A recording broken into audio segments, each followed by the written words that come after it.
Na última aula nós falamos sobre padrões e modelos de oração. Eu gostaria muito de seguir profundamente nas outras áreas de padrões de oração. Nós temos muitos modelos de oração na Bíblia. O fato é que a oração certa é a oração que foi feita. A pergunta seria: quanto tempo você tem orado? Qual é a qualidade do seu tempo de oração? Porque quem ora sempre pode até orar pouco. Em alguns momentos você não vai ter oportunidade de fazer aquele clamor do ritual, dizendo: grande Deus e eterno Pai. Muitas vezes você vai dizer apenas uma ordem, um único comando, e aquilo vai ser o suficiente, porque os céus já estão alinhados com o seu coração, com a sua boca, porque a boca fala aquilo que o coração está cheio. E o que eu devo encher o meu coração? Da mente e da vontade de Deus. É incrível pensar nisso, porque Deus não precisa de mais pregadores para os dias de hoje. Deus precisa de vozes que comuniquem um clamor que está no coração dele. Este era João Batista, o irmão Juan, a voz que clamava no deserto. Existe um deserto que precisa de vozes, não de artistas, não de bons preletores, não de palestrantes, talvez nem de pregadores. Precisam de vozes que se levantem esses dias e comuniquem aquilo que está no coração de Deus. E eu falei um pouco sobre a oração do Pai Nosso. O Pai Nosso é um modelo de oração, assim como nós temos um modelo de oração pelo tabernáculo. Uma hora eu falo sobre isso, mas Jesus disse: eu sou o caminho, a verdade e a vida. Ele estava falando sobre 3 portas. No tabernáculo existem 3 portas: a porta chamada caminho, a porta chamada verdade e a porta chamada vida. Em cada ambiente que precedem estas portas, ou que sucedem estas portas, tem elementos fundamentais, como no átrio, é um lugar onde tem iluminação natural, a luz do sol. Você acha um altar de sacrifício que representa o sacrifício de Jesus. Então, quando eu começo um tempo de oração, a primeira coisa que eu tenho que reconhecer é que, se Jesus não tivesse feito um sacrifício, eu não estaria aqui. Eu penso no amor de Deus a meu respeito.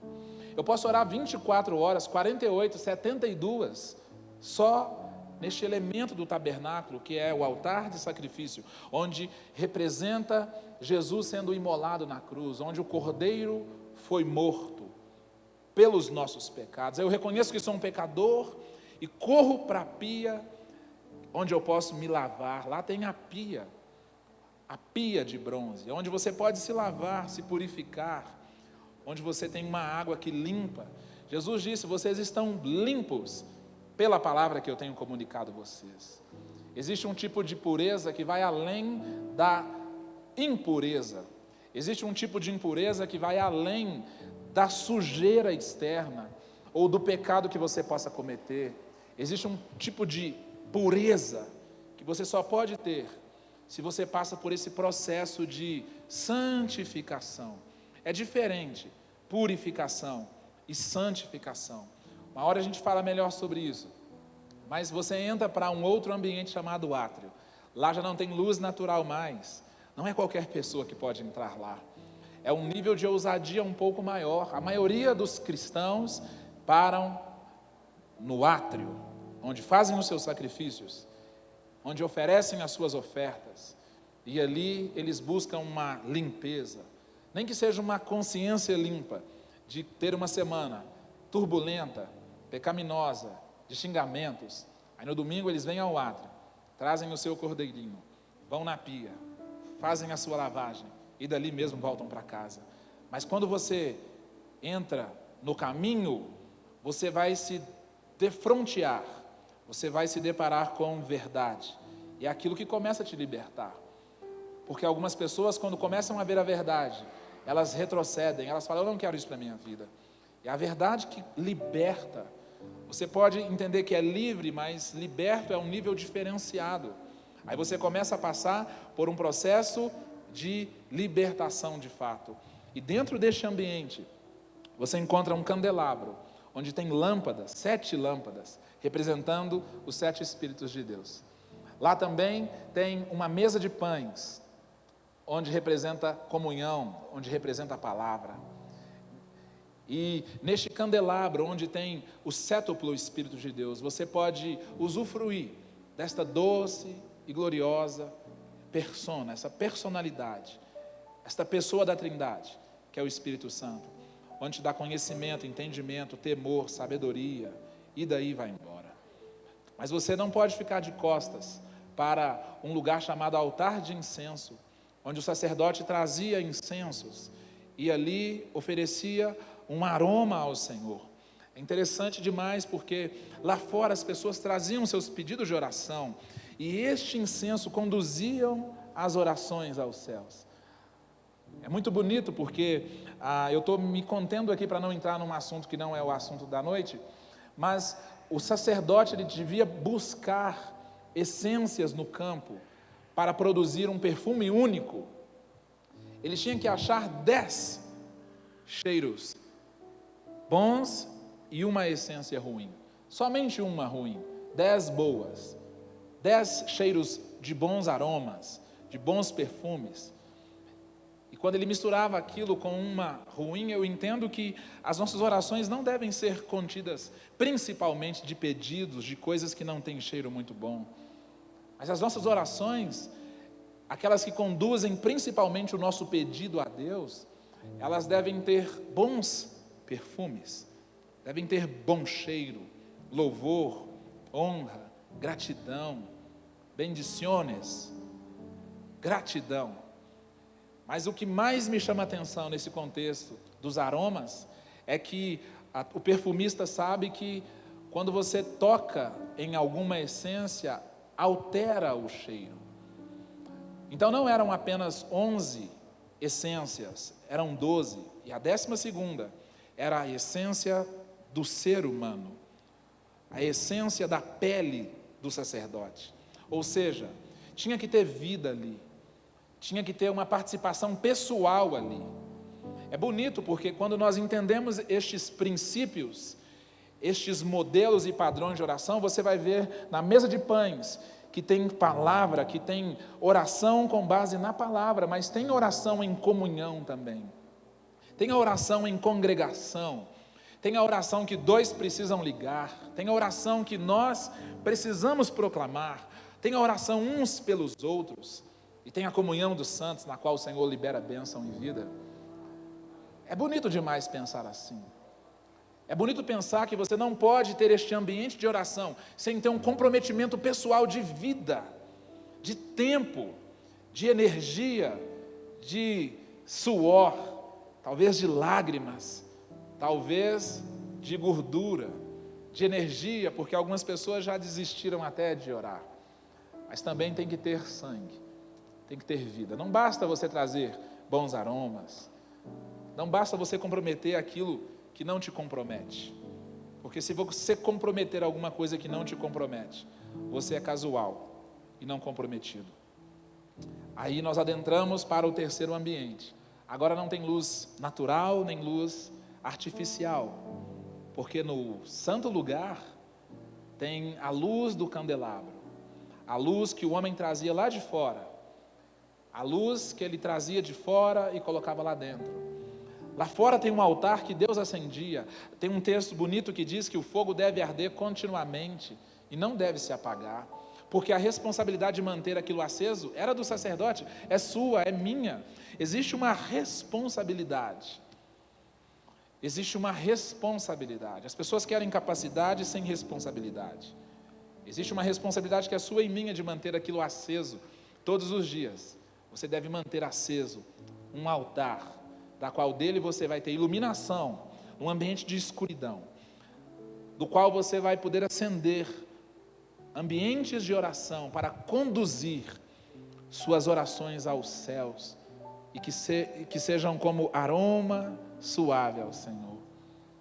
A partir disso nós conhecemos a vida, porque passamos pelo caminho, conhecemos a verdade, experimentamos a vida.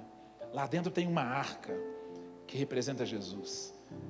Eu poderia pregar só sobre isso hoje à noite, mas eu só estou te dando mais um padrão de oração. Eu poderia te dar outro padrão de oração, que é a bênção apostólica, que o amor de Deus, que a graça salvadora de Jesus, e que as comunhões e consolações do Espírito Santo. A cada dia eu oro por um padrão. Hoje mesmo eu orei por este padrão, que fala sobre o amor de Deus. Deus me ama tanto, Deus te ama tanto, que Ele antecipou Jesus por nossa causa. Alguém estava falando comigo sobre amor ontem, eu disse, você não sabe o que é amor. Ele disse, como assim? Eu disse, amar é antecipar necessidades. Amar é a capacidade de antecipar uma necessidade. Jesus foi antecipado, antes de você precisá-lo, antes de você precisar dele. Deus, por te amar tanto, porque eram judeus, agora aparecem os gentios, e os gentios precisam de Jesus para serem redimidos. Os judeus tinham uma lei que os protegia, que os resguardava, mas agora, para nós, Deus manda Jesus anos e anos antes de você nascer, porque Ele te amou primeiro. Isso é prova de amor. E eu sei que Deus me ama, eu sei que Ele me ama. Nada que eu fizer de errado vai fazer Deus me amar menos, e nada que eu fizer de certo vai fazer Deus me amar mais, porque Ele me ama e ponto final. Mas existe a graça de Jesus. O apóstolo diz que existe um amor, mas existe uma graça. A graça é algo incrível. Nós aprendemos tanto sobre graça ontem na reunião. Corre no YouTube e assista a mensagem de ontem, porque nós aprendemos sobre o que a graça nos proporciona. É pela graça nós somos salvos. Não é nada que nós possamos fazer. A religião disse que você faz alguma coisa para chegar até a Deus, mas a graça diz que Deus fez alguma coisa para chegar até a você, porque você estava num lugar tão distante, tão distante, mais longe do que a terra do nunca, mais longe do que Lodebar, e Deus veio, Ele foi tirando a sua roupa, a sua capa de onipotência, de onipresença, e Ele foi se transformando ao longo de um testamento antigo, de uma aliança antiga inteira. Ele foi se despindo da sua própria glória e deixando de ser quem Ele era, para se tornar quem Ele precisava ser, para nos tirar do império das trevas e nos transportar para o reino do Filho do amor de Deus, que é o próprio Jesus Cristo. E Ele fez isso pela graça. Não foi de graça, foi pela graça. E isso nos conduz para uma comunhão, uma relação pessoal com a pessoa do Espírito Santo. Hoje é a pessoa de Deus que opera e habita aqui na terra. O best friend, o melhor amigo, o melhor conselheiro, o melhor GPS. Toda furada que você entra é porque você não falou com o Espírito Santo antes. A verdade é essa. Ponto final. Posso entrar na mensagem de hoje? Depois dessa pequena introdução, eu quero falar sobre atmosferas de oração. Fala comigo, atmosfera da oração. Existem atmosferas, existem localidades em qual nós precisamos adentrar para que a nossa oração se torne eficaz. Você nunca ouviu falar sobre isso. Eu estou me inspirando agora num grande mestre que eu tive, e tenho ainda. Ele deixou um grande legado. Ele ativava os ouvintes dizendo, você nunca ouviu falar sobre isso. Aí as pessoas ficavam curiosas, às vezes já tinham escutado até, ouvido falar. Mas se despertava o interesse. Mas pode ser que você nunca ouviu mesmo falar sobre isso. As atmosferas da oração. Existem pessoas que oram e nada acontece, irmãos. Por que orar tanto e não acontecer nada? Eu conheço crentes, cristão batizado, ok? Cristão batizado, em nome do Pai, do Filho e do Espírito Santo, que oram há anos sobre o mesmo assunto e não aconteceu absolutamente nada. Isso traz uma frustração sem par, sem medida. Isso traz uma angústia, isso traz uma sensação de fracasso, porque há pessoas do nosso lado, no mesmo contexto, na mesma localidade, do mesmo bairro, na mesma escola, com o mesmo shape, eles fazem orações curtinhas e algumas coisas acontecem. Eu conheço pessoas que oram de forma tão objetiva e as respostas são tão objetivas também. Mas eu conheço pessoas que oram tão complicado e orações longas. Eu conheço esposas que oram a vida inteira por um marido e não aconteceu absolutamente nada. E nós, como bons cristãos, nós acabamos a abraçar a ideia do contentamento. Eu não estou dizendo que você não pode se contentar, porque existe a bênção do contentamento. O apóstolo Paulo disse: eu sei viver em boas e péssimas condições. Não estou dizendo isso. Eu estou dizendo que contentamento muitas vezes se transforma numa desgraça, ou num lugar de conformismo, de conformidade, de mediocridade.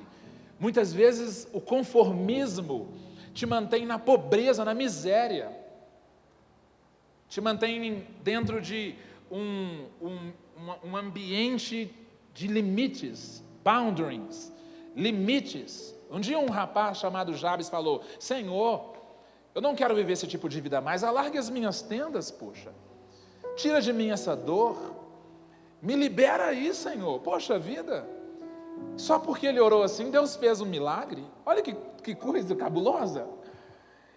É um texto de genealogia: fulano, filho de ciclano, que gerou Beltrano e nasceu ciclano, que gerou ciclano, e estava aquele trem chato, aqueles textos ruins da Bíblia que a gente não gosta de ler, mas de repente aparece Jabes, e ele falou: eu não quero essa vidinha mais, eu não quero esse padrão de vida mais.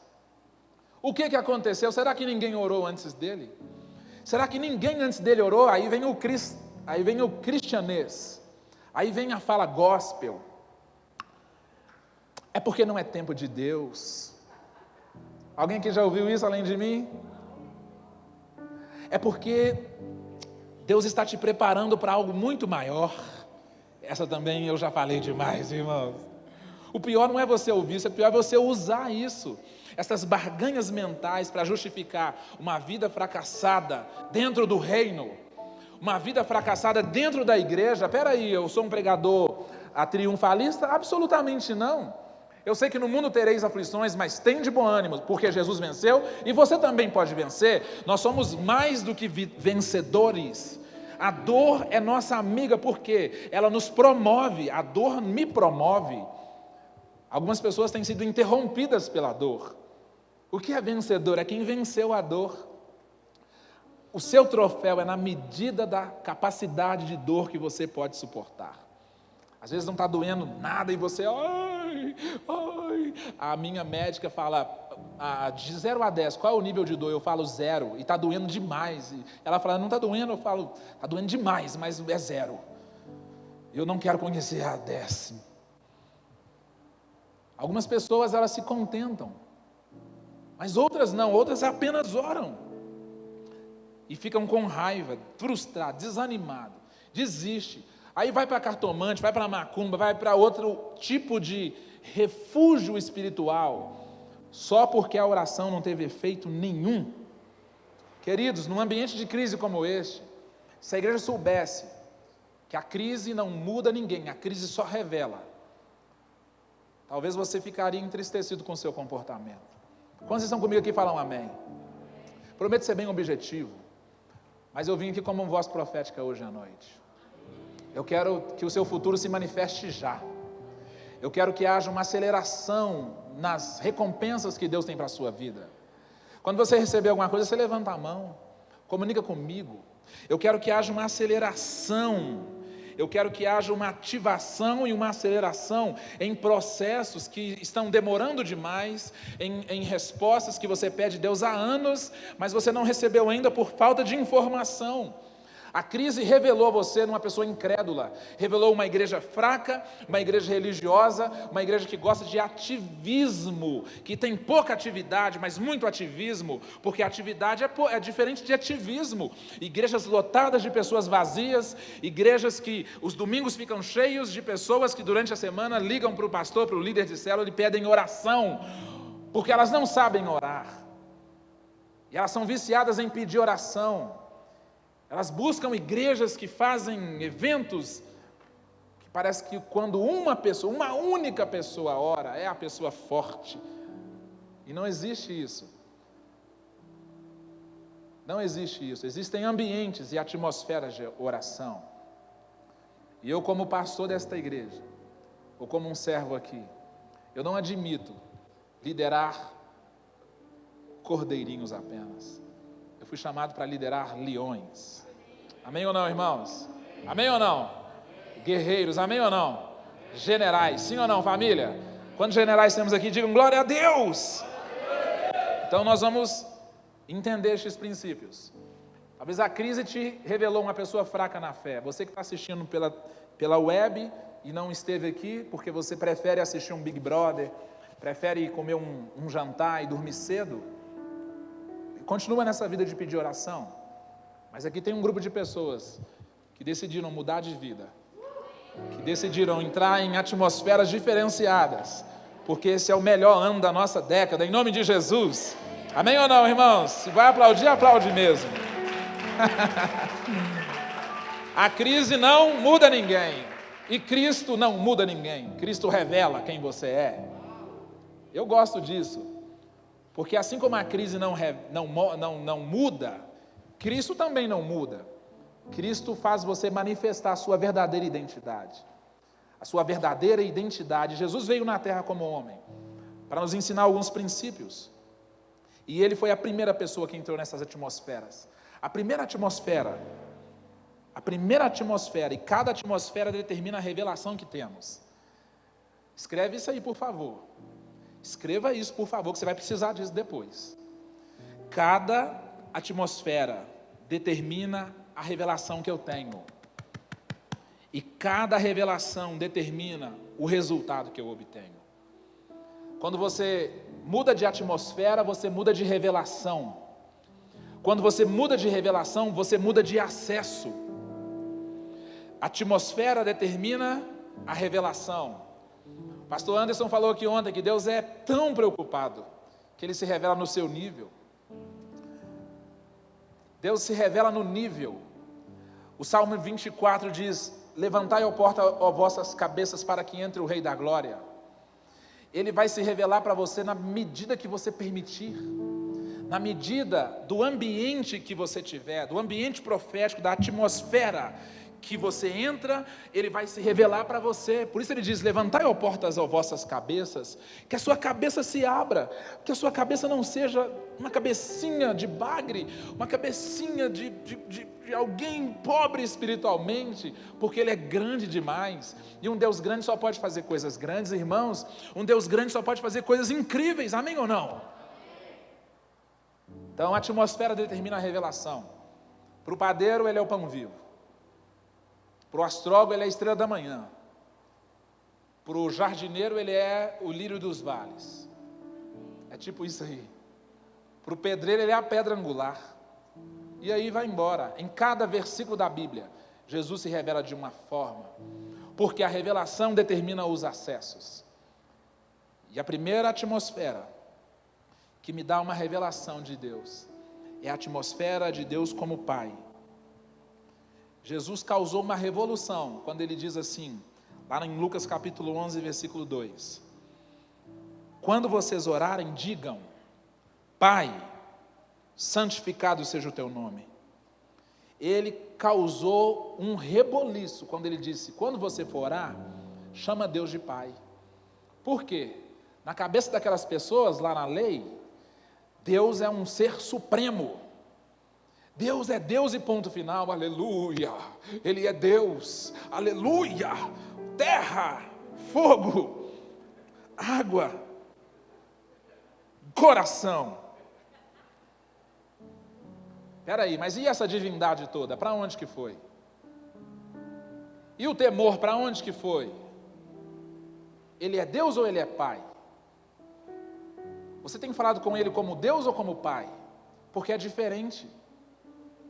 É diferente. As pessoas, elas ficaram chocadas quando Jesus disse assim: falem com o papai. Ele disse: Abba, Pai. É um grau de intimidade, de relacionamento que você não pode ter com um Deus supremo que está lá longe, sentado num alto e sublime trono, tacando raio na cabeça de pessoas que fazem coisas erradas, e bravo, muito nervoso, muito bravo. E Ele disse: não, vocês vão se relacionar com Ele agora como um pai. Porque o nível de revelação determina o nível de acesso e resultado. Mas para aquelas pessoas, e para algumas pessoas hoje, que sofrem de orfandade. Nós vivemos numa geração órfã. Nós vivemos numa geração órfã, que precisam de se relacionar com Deus como Pai, que precisam voltar e se relacionar com Ele como Pai. Deus faz a terra tremer. Deus abriu o mar vermelho. Deus fez chover fogo do céu e pão também. Deus destruiu cidades inteiras. E Deus causou um dilúvio na terra. Mas aqui é o Pai, irmãos. Talvez você não sabe do que eu estou falando, porque você não teve pai e você não tem filho. Mas não existe tipo de amor que pode ser comparado ao tipo de amor da paternidade verdadeira. O amor de pai para filho, ele vai revelar o amor de filho para pai. Nós vivemos num mundo de pessoas que são órfãos. Por isso que eu gosto da bênção apostólica, porque ele diz assim, que o amor de Deus te ama como um pai ama um filho. Isso me conduz para uma dimensão do secreto, porque Mateus capítulo 6, Jesus continua dizendo assim, quando você orar, vá para o quarto, feche a porta e ore ao seu, ele diz a Deus, ele diz assim, quando você for orar, vá para o secreto, porque lá você não encontra com Deus, lá você encontra com seu Pai. É só vocês dois agora.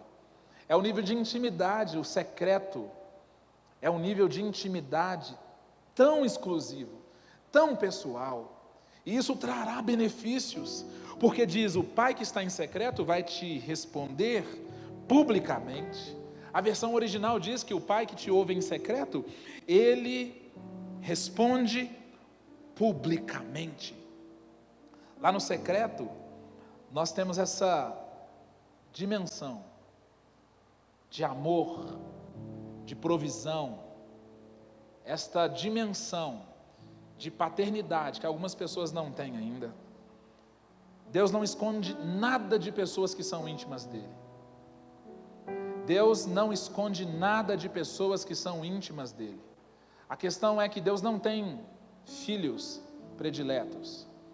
Deus tem filhos que são íntimos, é diferente. Deus não tem prediletos, Deus tem íntimos. Aqui na igreja não tem pessoas que são prediletas de Deus, tem pessoas que são íntimas de Deus, porque elas estão na dimensão da paternidade. Elas são capazes de ir para o secreto com Deus. Elas falam coisas com Deus em secreto que Deus responde publicamente. E vem uma recompensa para você. E abra suas mãos assim e diga, tem uma recompensa chegando para mim em nome de Jesus. Querido, tem coisa lá no secreto que não tem aqui no público. Coisas que você pode mostrar para Deus no secreto que você não pode mostrar no público. Coisas que Deus pode revelar para você no secreto que Ele não pode revelar no público. Jesus disse um dia para os discípulos assim, para vocês é glória, para eles é história. Quando Ele estava explicando por que falava por parábolas. Para algumas pessoas é só mais uma mensagem. Para algumas pessoas é só mais uma canção, para algumas pessoas é só mais um texto da Bíblia, mas para outros é glória, porque no secreto, na intimidade, onde ninguém vê, e hoje nós gostamos do voyeurismo, nós gostamos do Instagram, daquilo que as pessoas podem ver. Os fariseus gostavam disso, de fazer coisas públicas, e pessoas gostam de dar show público, porque elas gostam de curtida, de aplausos, mas Deus te convida para ir para a atmosfera do secreto. Quanto tempo de secreto você tem tido com o Senhor? Quanto tempo de secreto eu tenho tido? Porque a religião diz que você tem que abafar publicamente e você não tem resultados públicos.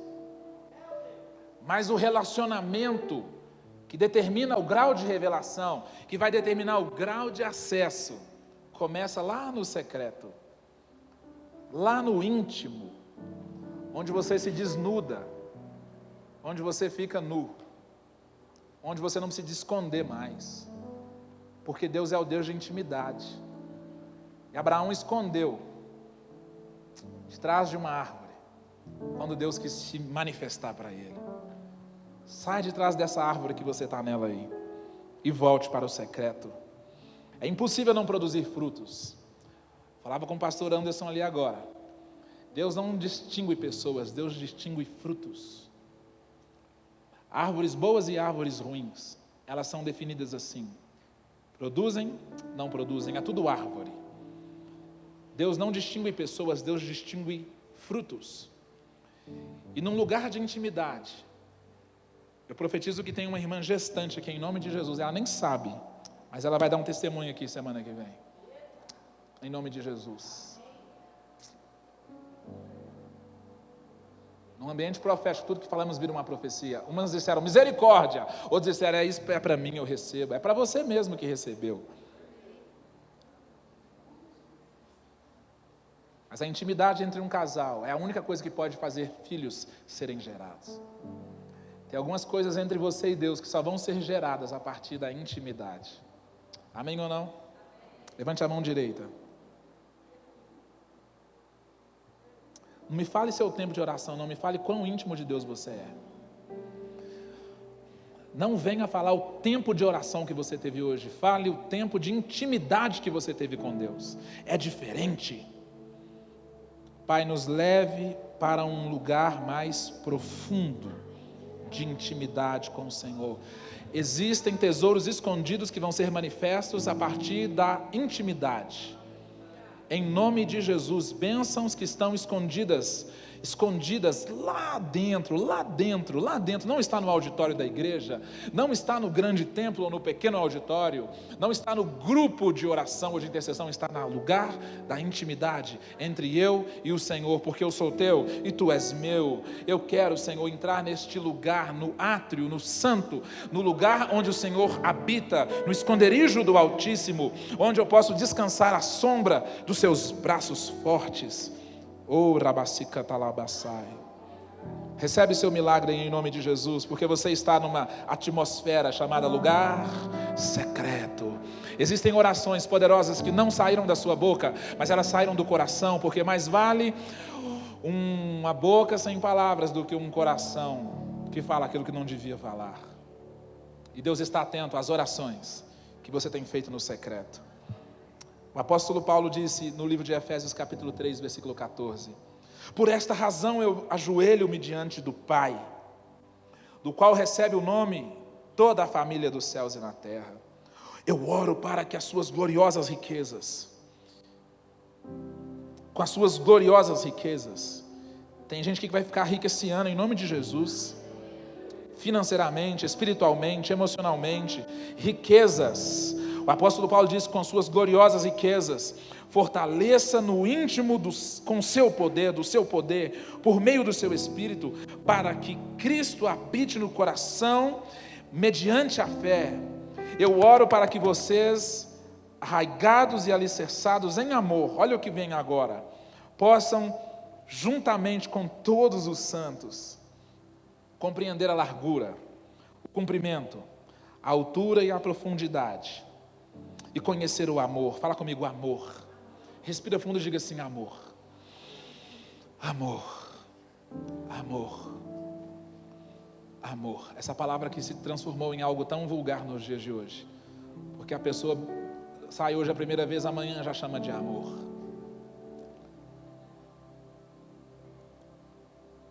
Amor. Ele diz: você vai compreender as medidas deste amor. São pelo menos 4.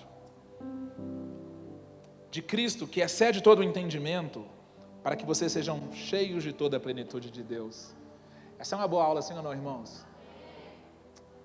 Você consegue compreender as medidas? Altura, profundidade, largura, comprimento? Você consegue? Fala de 4 medidas aqui. São 4 evangelhos, cada um apresenta Jesus de uma forma.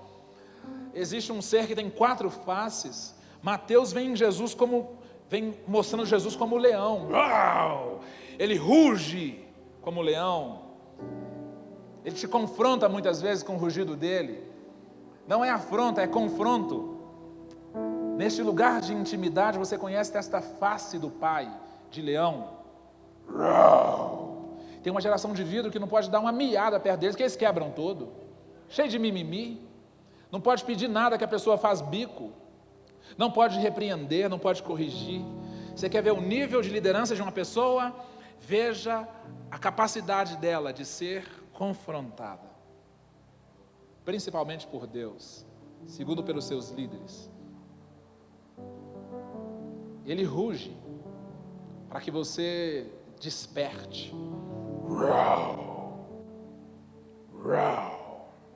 Ele vem como um leão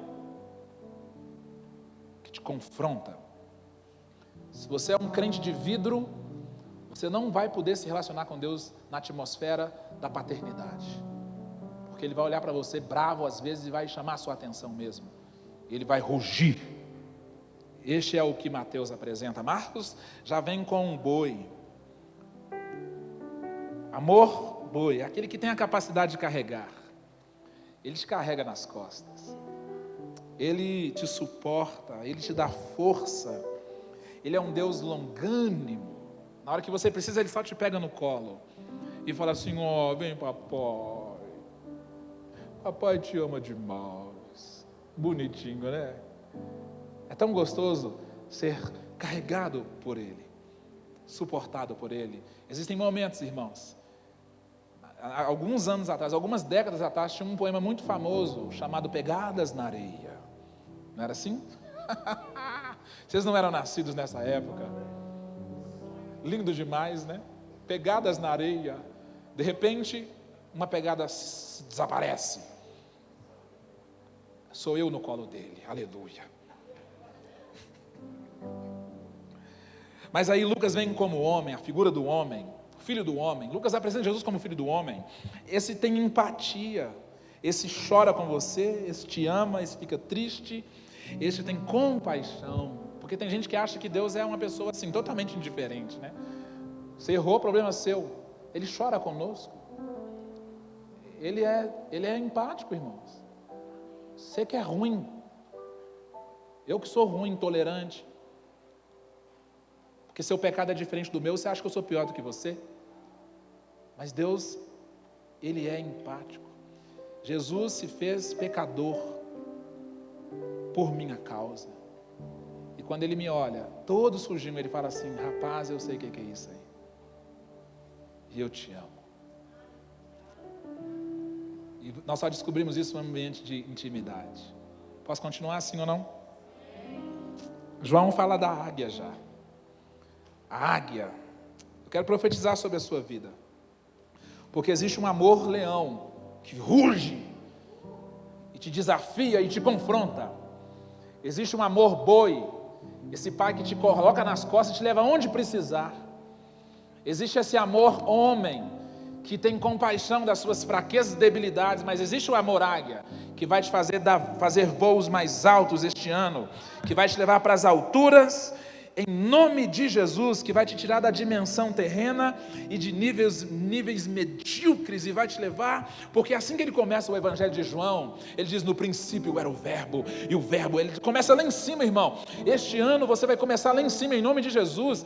Essa semana você vai começar lá em cima. Se prepare para voar voos mais altos, porque o que o olho não viu, o que o ouvido não ouviu, sentidos naturais, é diferente dos outros tipos de amor. Deus vai te levar para voos mais altos. A Bíblia diz que como a águia estressa o ninho, Deus faz isso conosco, porque Ele quer te tirar do risco de morrer no ninho. Está muito confortável? Deus vai te levar para lugares mais altos, em nome de Jesus, em todas as áreas da sua vida.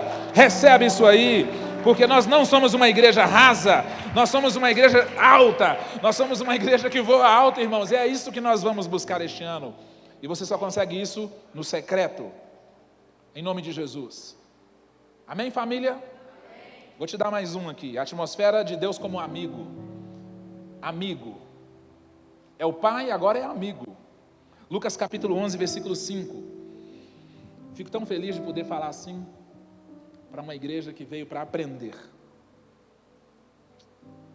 Eu amo vocês. Diga para o seu vizinho assim: você é muito amado. Você é muito amado. Eu vim com a camisa hoje por isso. Eu sou amado. Lucas capítulo 11, versículo 5 diz assim: então lhes disse, suponham-se, isso é Jesus continuando a conversa. Olha que bacana, ele falou do pai, agora ele fala do amigo. É um único diálogo. Ele fala, tem uma dimensão que um grupo vai, que meninos vão, que crianças vão, agora tem uma dimensão que tem que ser mais maduro. É a dimensão da amizade, precisa de interagir. Esta dimensão, ele diz assim, suponham que um de vocês tenha um amigo que recorra a ele à meia-noite e diga: amigo, me empreste 3 pães, porque um amigo me chegou de viagem e não tenho nada para lhe oferecer. Versículo 7. E o que estiver dentro responda: não me incomode, a porta está fechada, meus filhos estão deitados comigo, não posso me levantar e dar-lhe o que pede. Eu lhes digo, embora ele não se levante para dar-lhe o pão, por ser seu amigo, por causa da importunação, se levantará e lhe dará tudo o que precisar.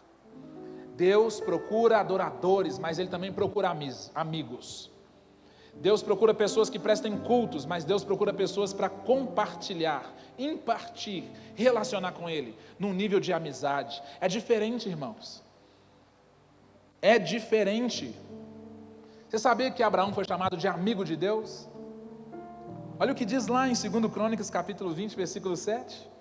Não és tu o nosso Deus, que expulsaste os habitantes desta terra perante Israel, teu povo, e a destes para sempre aos descendentes do teu amigo Abraão. Teu amigo Abraão. Eu não me preocupo com título. Um dia alguém me perguntou: me fale sobre o seu título. Eu falei: eu tenho título de eleitor só. Porque no céu, irmão, não entra título. No céu entra filhos e amigos. Amém ou não, irmãos? Um dia uma galera vai falar assim: olha só, eu em teu nome fiz isso, aquilo, outro, pai, em seu nome eu fiz isso. Ele vai dizer: apartai-vos de mim, maldito, porque eu nunca te conheci. Meu filho, vinde bendito do meu pai, entra aqui no gozo do teu Senhor. Vai falar assim: amigo, que bom te ver aqui. Amigo é diferente, irmãos. Ele quer que você seja amigo dele. Abraão foi amigo dele. Existe uma dimensão que você começa a receber conselhos. O conselho do Senhor são para os amigos dele. Se você precisa de ouvir de Deus alguma coisa, se torne amigo, saia do ambiente do pai e vai para o ambiente do amigo. Algumas pessoas nunca foram neste ambiente.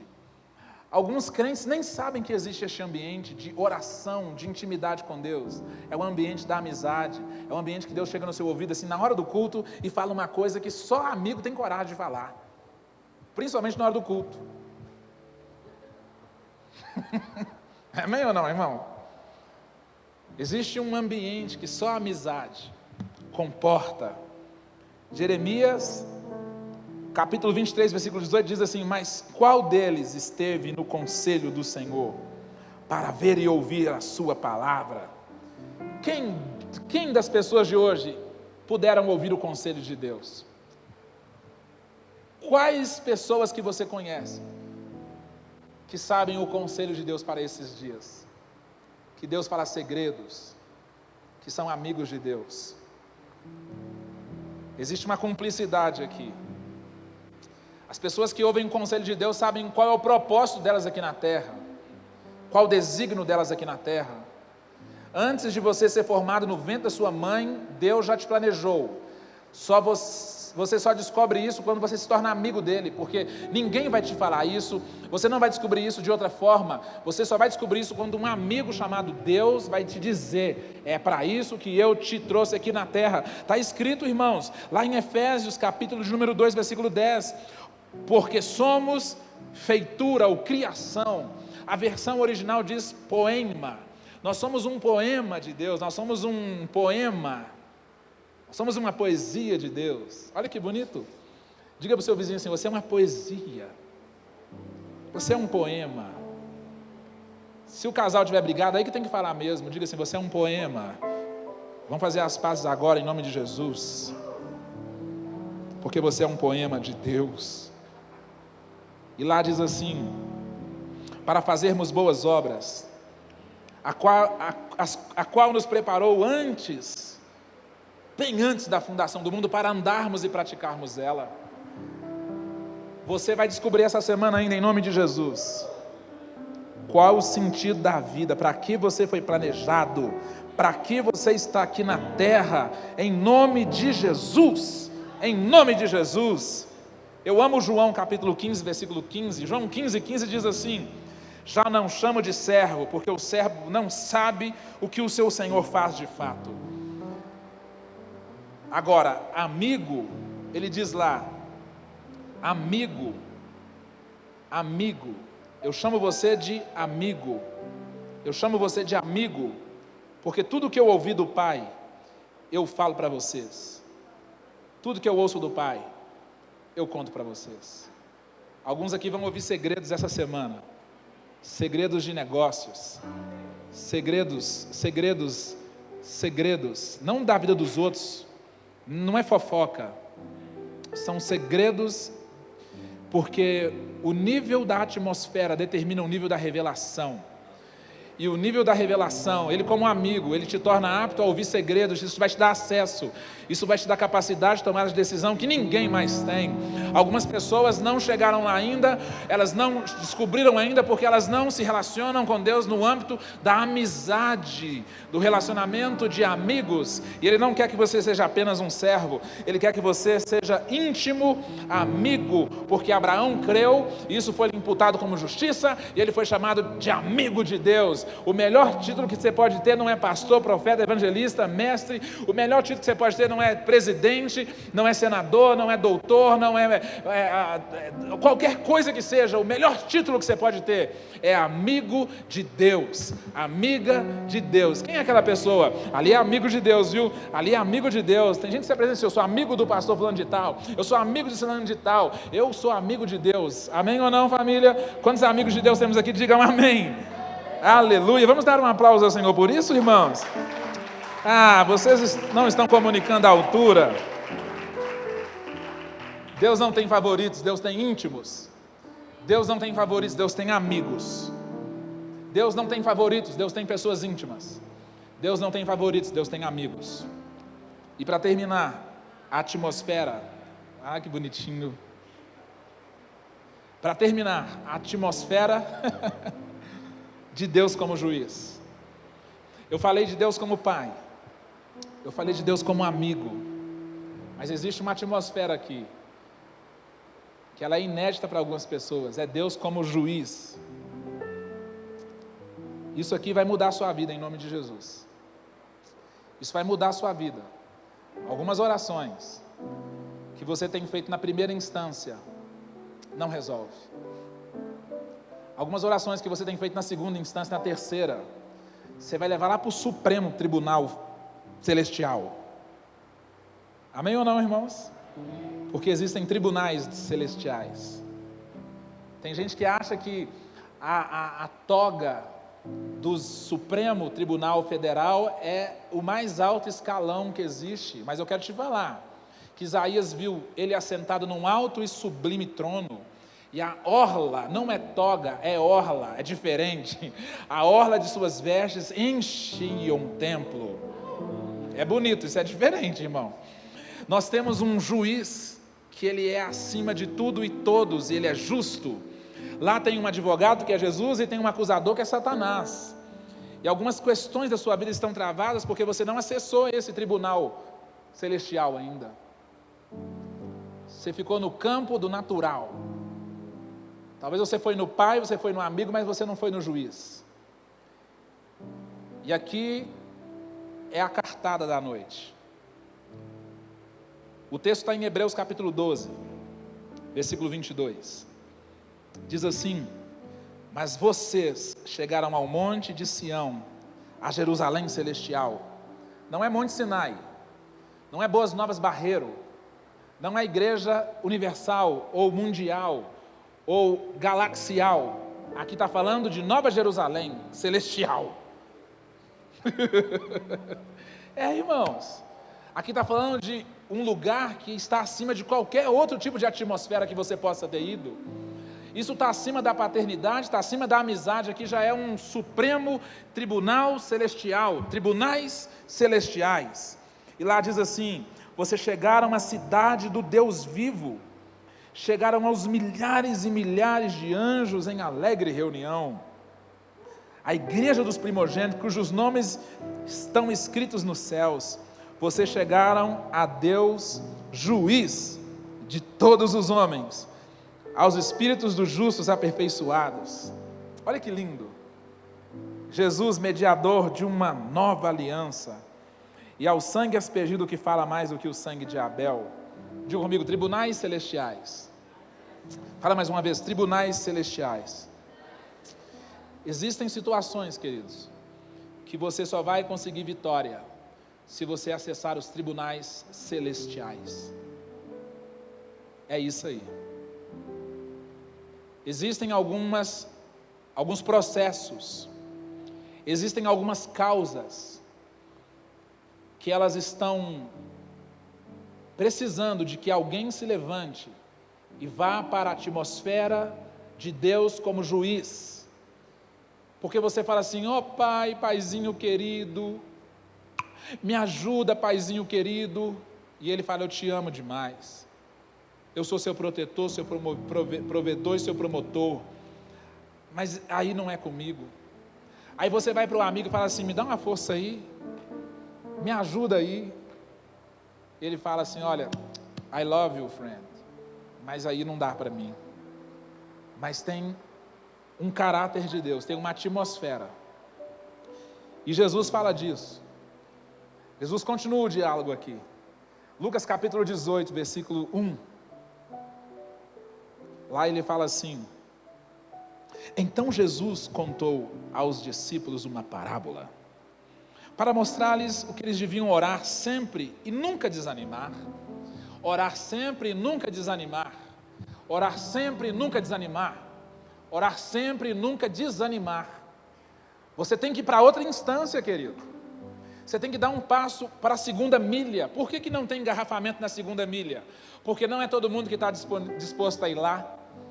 Por que essa reunião não é tão lotada? Porque não é todo mundo que está disposto a entregar um dia a mais da semana para aprender chaves tão poderosas. Aí eles amanhã vão te ligar pedindo oração, ora por mim, ora aí, me ajuda em oração, e eles cantam músicas que assim são autoajuda, eles cantam músicas que têm afirmação própria, ou então que pede Deus coisas o tempo todo, quando eles não entenderam princípios poderosos, porque na segunda milha não tem engarrafamento, tem um lugar, irmãos, que nem todo mundo está disposto a ir. Você sabe quanto custa para você levar uma causa para o Supremo Tribunal Federal? Por que pouca gente chega lá? Porque custa muito, é caro, tem que pagar um preço diferenciado para você enriquecer, prosperar, para ter uma família, para o seu marido que está preso nas drogas, ser transformado. Eu já vi pessoas num culto como esse sair liberto e curado. Eu já vi pessoas passarem por dezenas e dezenas de centros de recuperação e morrer drogado. Qual que é a diferença? É a atmosfera que alguém se dispôs a ir por essas pessoas. É muito mais fácil mudar de lugar do que mudar de comportamento. É muito mais fácil mudar de marido, de mulher, do que mudar de atitude. É muito mais fácil mudar de cidade do que mudar de comportamento, de ideia. Sim ou não, irmãos? É isso aí. Aí Jesus continua dizendo assim, ele disse, em certa cidade havia um juiz que não temia a Deus, nem se importava com os homens. E havia naquela cidade uma viúva que se dirigia continuamente a ele, suplicando-lhe, faz-me justiça contra meu adversário, faz-me justiça contra meu adversário. Por algum tempo ele se recusou, mas finalmente disse a si mesmo, embora eu não tema a Deus, e nem me importe com os homens, essa viúva está me aborrecendo, vou lhe fazer justiça, para que ela não venha me importunar. E o Senhor continuou, ouçam o que o juiz diz, ouça o que o juiz injusto falou. Presta atenção, boas novas, presta atenção você que está me ouvindo. Jesus disse, presta atenção no que o juiz disse, acaso Deus não fará justiça aos seus escolhidos, que clame a Ele dia e noite? Será que não, irmão? Será que não? É claro que vai. É claro que Deus vai fazer justiça. É claro que Deus vai fazer justiça. Aí vem, é claro que Ele vai fazer justiça. Ele vai continuar fazendo-as esperar. Será que Ele vai continuar fazendo esperar? Por quê? Porque demora às vezes, tem coisa que demora mesmo, mas você não pode desanimar. Ele começou dizendo, orem continuamente sem desanimar, e ele termina dizendo assim, será que vai demorar? Não interessa se vai demorar, a questão é que eu não vou parar até conseguir, eu vou levar isso até no tribunal celestial, porque eu sei que a vitória ganha, porque lá existe um juiz, que vai da causa ganha a meu favor. Eu sei que o diabo me acusa, mas eu sei que Jesus me defende. Eu sei que talvez eu fiz alguma coisa para isso comprometer a minha bênção, mas eu sei que Jesus está sentado à direita do Pai, me defendendo, sendo meu advogado. Eu sei que Jesus está a meu favor, intercedendo. Eu sei que Ele está exatamente agora. E algumas promessas que estavam bloqueadas, alguns acessos que estavam inacessíveis, vão ser liberados sobre nós essa semana, este mês. Pessoas que estavam travadas, milagres praticamente impossíveis, principalmente impossíveis, porque você vai entrar na atmosfera da oração de Deus como juiz. Você vai falar, Deus, a minha causa é essa daqui. Fique de pé no seu lugar, por favor, para dar a impressão que nós estamos acabando. Nós já estamos acabando. Algumas pessoas estão acostumadas a lidar na primeira instância, outras já estão indo na segunda, na terceira, mas nós vamos para a instância principal. São tribunais celestiais. Existe um juiz mais poderoso do que aquele juiz. Existe um juiz que vai fazer um juiz perder o sono essa noite, amanhã ir lá te procurar, falar assim, peraí, causas impossíveis, curas impossíveis, libertações difíceis, curas impossíveis, gestações improváveis, vão ser liberadas, porque Ele tem um martelo e Ele vai bater esse martelo a seu respeito, em nome de Jesus. Abra sua mão assim, por gentileza.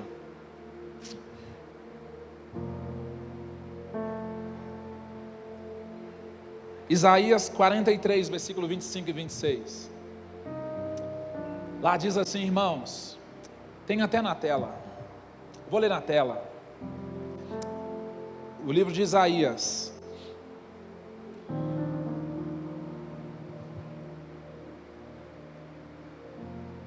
sou eu mesmo, aquele que apaga as suas transgressões, por amor de mim, e que não se lembra mais dos seus pecados. Dá uma pausa, por favor. Algumas coisas estavam travadas na sua vida, porque o diabo tinha uma espécie de dossiê a seu respeito. Mas Deus está dizendo ali, sou eu mesmo, aquele que apaga as suas transgressões, por amor de mim, que não se lembra mais dos seus pecados. Por que você está nesse tribunal? Porque você falhou? Podia até ser, mas agora o jogo virou a década, irmãos, virou a era. Nós estamos agora na atmosfera da oração do tribunal celestial. Nós estamos perante o juiz, nós estamos perante o nosso advogado, que é Jesus. Diz assim, eu defendo até a morte essa pessoa aí, até a morte de cruz. O que é? O que ele fez de errado? Eu pago a conta, eu pago a dívida, eu morro por essa pessoa, para que os pecados dele sejam apagados, e as suas transgressões sejam perdoadas.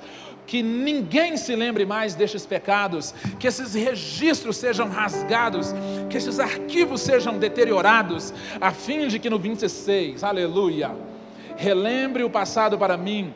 Vamos discutir a sua causa agora. Quantos aqui têm causas além de mim? Digam amém. Alguém tem alguma causa? Alguém tem alguma causa aqui? Diga aleluia. Eu tenho causa que para algumas pessoas é impossível. Eu tenho causas, lá diz assim, vamos discutir a sua causa. Deus está te chamando exatamente agora para discutir a sua causa.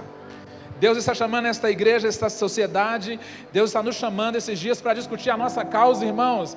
Deus não esqueceu, talvez você que esqueceu e parou de orar. O texto anterior diz: orem e não desanimem, orem continuamente. E Jesus vem falando de uma viúva, a mulher, mas é ninguém da época, que foi na casa do juiz, o juiz não dava ideia para ela, porque ele não gostava nem de Deus, nem de pessoas. Mas existe um juiz acima do juiz, que está te chamando agora para discutir a sua causa. Olha que bonito, irmãos, ele diz: apresente o caso para provar a sua inocência, apresente a sua causa para Deus agora, porque diante dele você já está inocente, e ele vai te dar como vitorioso e vencedor nestas causas impossíveis, em nome de Jesus. Deus não tem prediletos, Deus tem pessoas que vão para o tribunal celestial, essa que é a distinção. Deus não tem prediletos, Ele tem pessoas que vão para a intimidade, vão para o secreto. Deus não tem prediletos, Ele tem pessoas que vão para o nível da amizade e conseguem ouvir revelações. Deus não tem prediletos, Ele tem pessoas que topam pagar o preço para chegarem no tribunal celestial. Não existe causa impossível para Deus. Não existe diagnóstico impossível para Deus. Não existe, Pai, que haja uma aceleração agora nesse processo, Senhor. Deus, que haja uma aceleração agora em nome de Jesus. Deus, que haja uma aceleração agora, ativação e aceleração. Deus, agora a causa está diante do Senhor, as nossas causas estão sendo postas diante do Senhor. Deus, hoje à noite ainda nós vamos para o secreto. Deus, hoje à noite ainda nós vamos para o âmbito da amizade, do relacionamento, para ouvirmos quem somos, para ouvirmos o que o Senhor pensa de nós e para que estamos na terra. Mas nós também vamos, ó Deus, para a atmosfera dos tribunais celestiais, onde o Senhor está sentado num trono, julgando a nossa causa, O Senhor nos faz um convite aqui essa noite: apresente a mim as suas causas, apresente a mim as suas necessidades. Algumas pessoas, por não crerem, pararam de apresentar a Deus. Querido, o nível da atmosfera determina o nível da revelação. Eu quero que você tenha uma revelação de Deus como Pai, eu quero que você tenha uma revelação de Deus como amigo, eu quero que você tenha uma revelação de Deus como juiz supremo. Saia desta atmosfera limitada de religião, de frequentar cultos. Saia dessa atmosfera de cantar 2 ou 3 hinos e viver uma vida medíocre, e de orar e orar e orar e não acontecer nada, de colocar a mão sobre alguém e não acontecer absolutamente nada, de profetizar e não acontecer absolutamente nada. A Bíblia diz que nós faríamos coisas muito mais extraordinárias do que Jesus, mas o que vemos hoje é uma igreja cheia de mimimi, fracote, de vidro, que quando ele ruge ela se quebra, que não crê mais que Ele pode te carregar, que não crê mais nesta face que você descobre na intimidade de um Deus que tem visão de águia, que quer te levar para um nível muito mais alto, muito mais elevado. Ele tem provisão para você, Ele tem proteção para a sua vida como Pai, e Ele tem promessas para a sua vida. O filho pródigo nos prova isso. Lá fala de 2 filhos esquisitos e um pai perfeito, um pai que ama, um pai que está disposto a te abraçar, um pai que está disposto a cuidar de você, porque Ele simplesmente te ama. Mas também tem um amigo que vai te revelar, um nível de relacionamento que os servos não sabem, um nível de relacionamento que os servos ainda não descobriram. Deus não quer que você seja servo dEle apenas, Ele quer que você seja amigo dEle. E Ele está te convidando hoje à noite, príncipe e princesa, traga suas causas. Eu profetizo aqui uma enxurrada de testemunhos. Feche os seus olhos.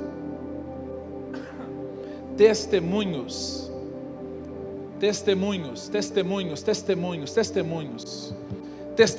Pai, de causas impossíveis. Testemunhos, ó Deus, de revelação do Senhor, de acessos, portas que vão se abrir simplesmente quando nós nos apresentarmos diante a elas. Ligações estranhas, esquisitas de ofertas irrecusáveis, ofertas de emprego, ofertas de proposta de negócios, ofertas de promoção, ofertas, Deus, em nome de Jesus Cristo, nós estamos prontos para receber. Por isso nós oramos agora, Pai, oramos na condição de filhos, porque o Senhor é o nosso Pai, oramos, ó Deus, na condição de amigos, porque o Senhor é o nosso amigo, e oramos na condição de pessoas que se apresentam diante de um trono, de um juiz que é poderoso nos céus e na terra, de um juiz que nós não vamos parar de clamar a Ele, porque só Ele tem todo o poder nos céus e na terra. Pai, dá uma semana de disrupção para essa pessoa agora, em nome de Jesus. Coloca a mão na sua cabeça, por gentileza. Isso mesmo, eu quero que haja uma ativação aqui agora de fé, uma ativação de fé, uma ativação de fé. Você não veio na terra para você sofrer, querido. A Bíblia diz que nós somos criados e chamados, formados de antemão para realizarmos boas obras. Boas obras vão gerar boas novas, boas obras vão gerar boas notícias, boas obras vão gerar novidades, boas obras vão gerar promoções, boas obras vão gerar dinheiro para a sua vida, boas obras vão gerar bons relacionamentos. Você foi chamado para fazer e realizar coisas incríveis. Volte a ser aquilo que Deus te formou para ser. Não é o que você quer que você seja, não é o que as pessoas querem que você se torne, é aquilo que Deus te formou para ser. E em nome de Jesus, a sua mente, como a chuva, toca a terra agora. A Bíblia diz que os pensamentos de Deus são mais altos que os nossos, que a ideia de Deus é mais alta do que a nossa, mas como a chuva toca a terra, esses pensamentos nos alcançam. Nós eliminamos agora todo bloqueio mental, em nome de Jesus, toda crença limitante, em nome de Jesus. Satanás, solta essa mente agora, em nome de Jesus. Solta essa mente agora, em nome de Jesus. Solta essa mente agora, em nome de Jesus, em nome de Jesus Cristo. Libera essa mente agora, esta mente que cresceu no bloqueio, essa mente que cresceu no xingamento, esta mente que cresceu na pobreza, na miséria, esta mente que cresceu na religiosidade, esta mente que cresceu na ofensa, esta mente que sofreu violência, em nome de Jesus, que esta mente agora seja batizada com a mente de Cristo, em nome de Jesus Cristo, Yeshua HaMashiach. Você é muito mais do que você pensa, você não é limitado, você é ilimitado, porque